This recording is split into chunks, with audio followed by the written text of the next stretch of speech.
bantuan dana COVID-19 untuk rakyat. Baik Bu, terima kasih. Saya pamit dulu ya.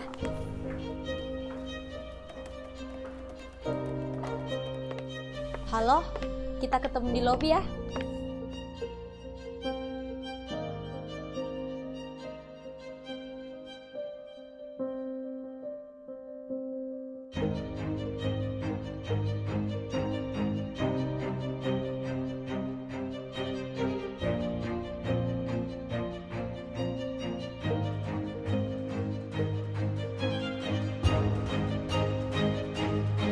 Kenapa diambil, Bu?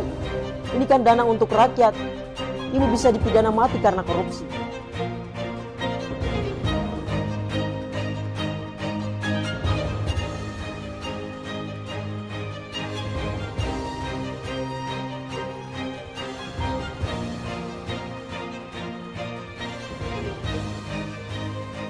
Di Sulawesi ada Coto Makassar, di Sumatera ada Sate Lokan. Dewan Juri yang amat terpelajar, izinkan kami untuk perkenalan. Assalamualaikum warahmatullahi wabarakatuh. Shalom, Om Swastiastu, Namo Buddhaya, salam kebajikan dan salam sejahtera bagi kita semua. Salam Pancasila. Perkenalkan, kami dari tim Muhammad Hatta, peserta Andalas Law Competition keempat dengan mosi perdebatan hukuman mati bagi terpidana korupsi dana COVID-19. Saya Usneni selaku pembicara pertama yang akan menyampaikan opening statement dan closing statement. Pembicara kedua kami, Isdar Masahyan, yang akan bertindak selaku pihak pro. Pembicara ketiga kami, Reri Audrey, yang akan bertindak selaku pihak kontra. Sekian dan terima kasih. Lawan bicara adalah kawan terbaik kami dalam berpikir.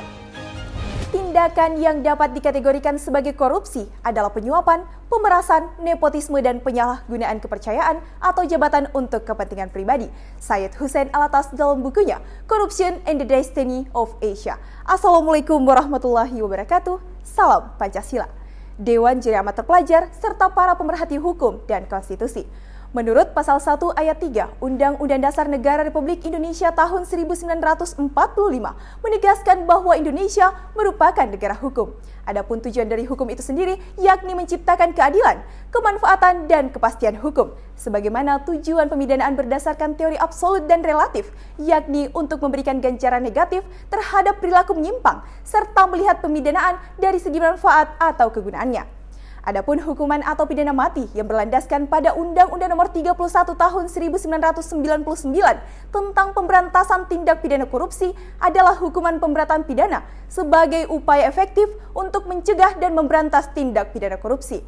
Sehingga setiap orang yang terbukti melakukan perbuatan melawan hukum sebagai upaya memperkaya diri sendiri atau orang lain atau suatu korporasi terhadap dana COVID-19 yang merugikan keuangan atau perekonomian negara dinyatakan sebagai terpidana korupsi dana COVID-19. Dewan Juri yang Amat Terpelajar, menurut Undang-Undang Nomor 24 Tahun 2007 tentang penanggulangan bencana, bahwasannya bencana yang diakibatkan oleh wabah penyakit merupakan bencana non-alam yang berimplikasi pada kesehatan, sosial, dan perekonomian, sehingga ditetapkan sebagai bencana nasional melalui keputusan Presiden Republik Indonesia Nomor 12 Tahun 2020 tentang penetapan bencana non-alam penyebaran COVID-19 sebagai bencana nasional.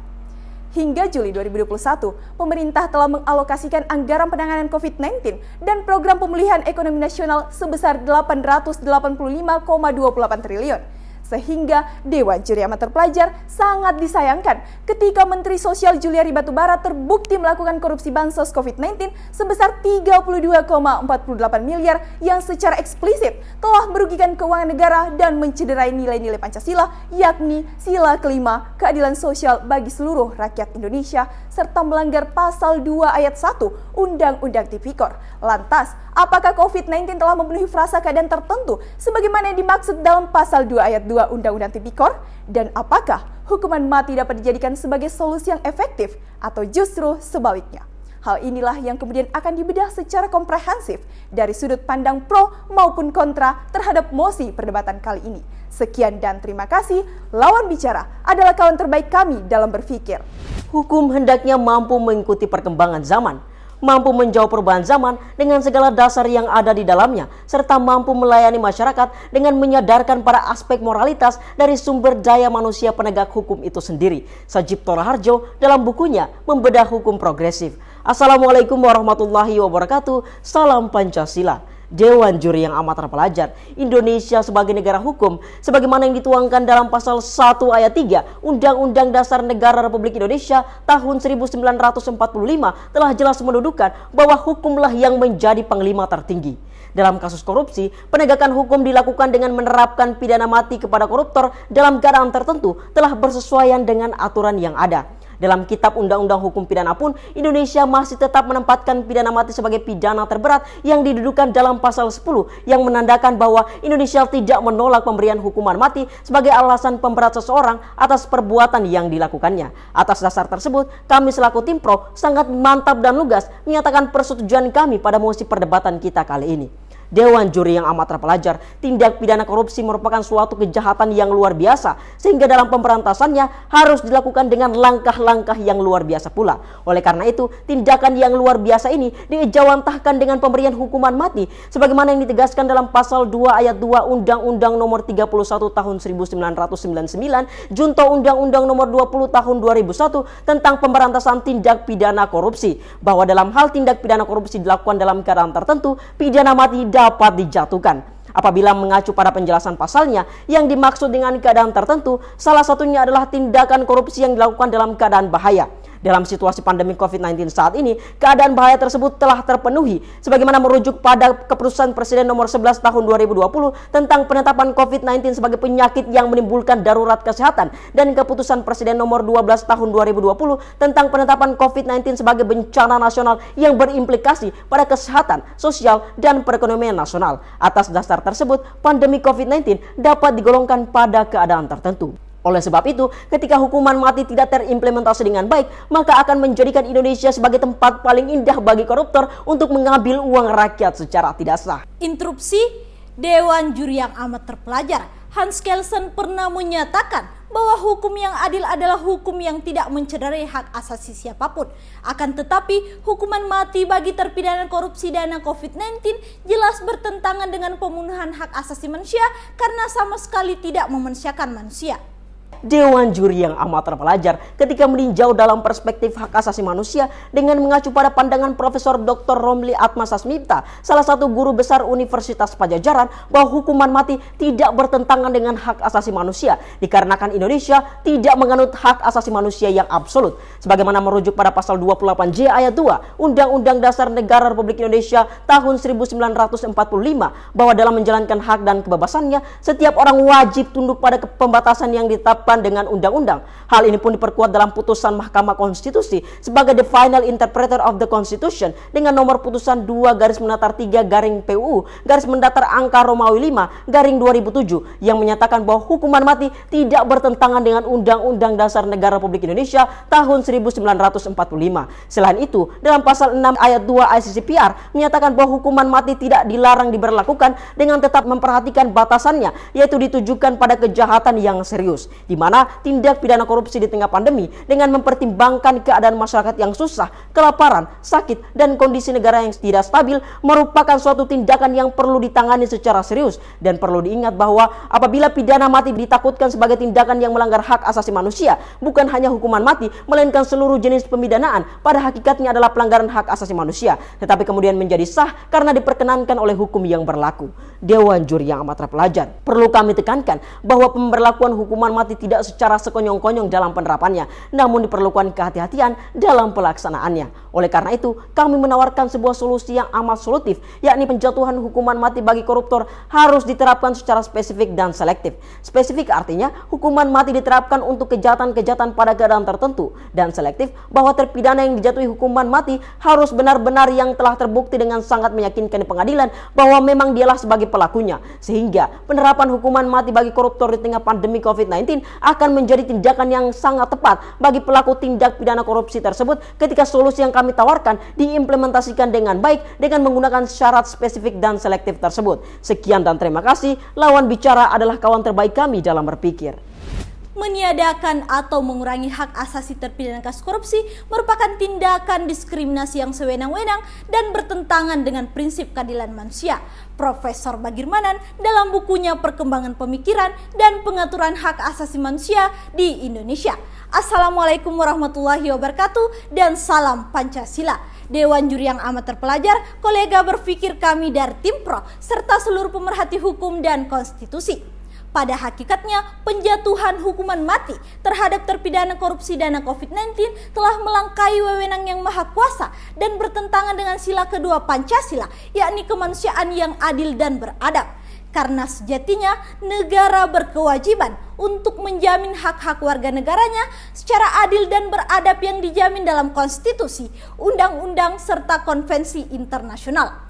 Jaminan perlindungan konstitusional atas hak untuk hidup yang diatur dalam pasal 28A, 28I Undang-Undang Dasar tahun 1945 serta International Covenant on Civil and Political Rights yang secara eksplisit verbis menyatakan bahwa setiap orang berhak untuk hidup serta berhak mempertahankan hidup dan kehidupannya, dan hak hidup merupakan hak yang tidak dapat dikurangi dalam keadaan apapun.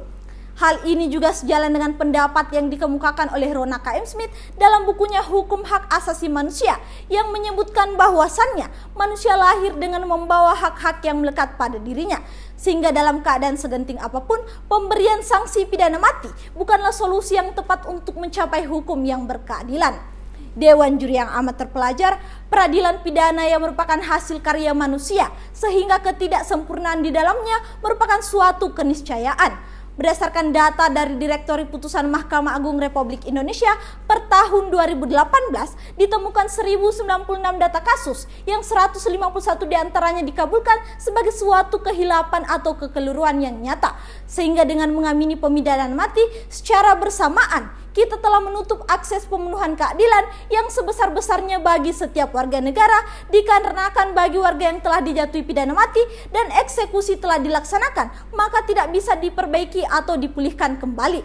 Dan sebagai negara demokratis yang sudah 20 tahun reformasi, sudah seharusnya semangat kita adalah pembinaan pemasyarakatan, bukan dengan penjatuhan hukuman mati yang mencederai hak-hak asasi manusia. Interupsi. Bagaimana rekanku dari tim kontra mendalilkan bahwa ini adalah pelanggaran terhadap hak asasi manusia yang hanya melindungi seorang individu, padahal sejatinya tindakan yang dilakukan oleh koruptor juga merupakan pelanggaran terhadap hak asasi manusia yang melibatkan banyak orang yang menderita atas perbuatan yang dilakukannya dalam keadaan tertentu di tengah situasi dan kondisi pandemi COVID-19. Dewan Juri yang amat terpelajar, korupsi merupakan suatu kejahatan yang sangat luar biasa, sehingga korupsi bukan hanya melanggar hak-hak individu tetapi juga hak-hak banyak orang. Akan tetapi, menurut Institute for Criminal Justice Reform, paradigma pemidanaan telah bergeser dari teori retributif yang menekankan pada pembalasan menuju arah teori restoratif. Dan ketika dikaitkan dengan kasus korupsi, konsen utama dari teori restoratif ini adalah fokus kepada pengembalian kerugian negara dan mereformasi sistem pengawasan terhadap sektor-sektor yang rawan akan terjadinya tindak pidana korupsi. Penjatuhan pidana mati juga bukanlah solusi dalam penanggulangan tindak pidana korupsi, karena fakta dalam indeks prestasi pemberantasan korupsi, negara yang menempati peringkat tertinggi dalam menangani korupsi tidaklah menerapkan hukuman mati. Dan jika kita melihat dalam lingkup internasional, pelaksanaan hukuman mati bagi terpidana korupsi di Cina tidaklah efektif. Berdasarkan laporan tahunan Kejaksaan Agung Cina menunjukkan bahwa kejahatan terkait korupsi pada tahun 2019 mengalami suatu kenaikan sebesar 90% dari tahun sebelumnya. Hal ini menunjukkan tidak terdapat data statistik dan riset yang meyakinkan mendukung bahwa ancaman hukuman mati menimbulkan efek jera yang efektif. Dewan Juri yang amat terpelajar pun apalah guna perdebatan tanpa solusi, sehingga solusi yang kami tawarkan adalah dengan memberikan hukuman kepada terpidana kasus korupsi yang berfokus pada pemberian efek jera melalui hukuman seumur hidup dengan mengefektifkan lembaga pemasyarakatan dengan tetap membatasi hak-hak para koruptor. Kemudian solusi yang selanjutnya adalah dengan mengembalikan kerugian negara melalui penyitaan aset secara keseluruhan atas nama terdakwa. Dengan deretan argumentasi dan justifikasi tersebutlah kami dari tim kontra sekali lagi menegaskan penolakan kami terhadap mosi perdebatan hari ini. Sekian dan terima kasih. Lawan bicara adalah kawan terbaik kami dalam berpikir. Dewan Juri yang amat terpelajar, tindakan korupsi dilakukan terhadap dana COVID-19 telah mencederai nilai-nilai Pancasila, sehingga diperlukan adanya hukuman mati bagi terpidana korupsi dana COVID-19 dengan tetap memperhatikan batasannya dalam pasal 6 ICCPR dan telah memenuhi keadaan tertentu sebagaimana yang dimaksud dalam pasal 2 ayat 2 Undang-Undang Tipikor. di mana dalam penjatuhan hukuman mati bagi koruptor, dana COVID-19 pun harus diterapkan secara spesifik dan selektif. Hal tersebutlah yang mendasari kesetujuan dari pihak pro, adapun yang mendasari ketidaksetujuan dari pihak kontra, karena melihat tujuan dari pemidanaan bukan hanya sebagai ajang balas dendam, namun juga memperhatikan pengembalian kerugian negara. Dan hukuman mati bukanlah solusi yang efektif untuk mencapai hukum yang berkeadilan karena melanggar hak asasi manusia, yakni hak untuk hidup yang tertuang dalam nomor 6 ICCPR dan pasal 28A Undang-Undang Dasar 1945 dengan menawarkan opsi hukuman lain, diantaranya penyitaan aset dan juga penjatuhan hukuman seumur hidup. Sehingga Dewan Juri Amat Terpelajar sejatinya baik pihak pro maupun pihak kontra menghendaki adanya pemidanaan bagi koruptor dana COVID-19, namun yang membedakan hanyalah pada pemberian pemidanaannya, karena sejatinya pemberian hukuman mati adalah suatu hukuman yang memerlukan kehati-hatian di dalamnya, sehingga tindakan yang diambil pun haruslah lebih berhati-hati lagi dengan menimbang segala bentuk aspek sebagaimana yang telah dijelaskan secara komprehensif oleh pihak pro maupun pihak kontra. Sekian dan terima kasih. Lawan bicara adalah kawan terbaik kami dalam berpikir.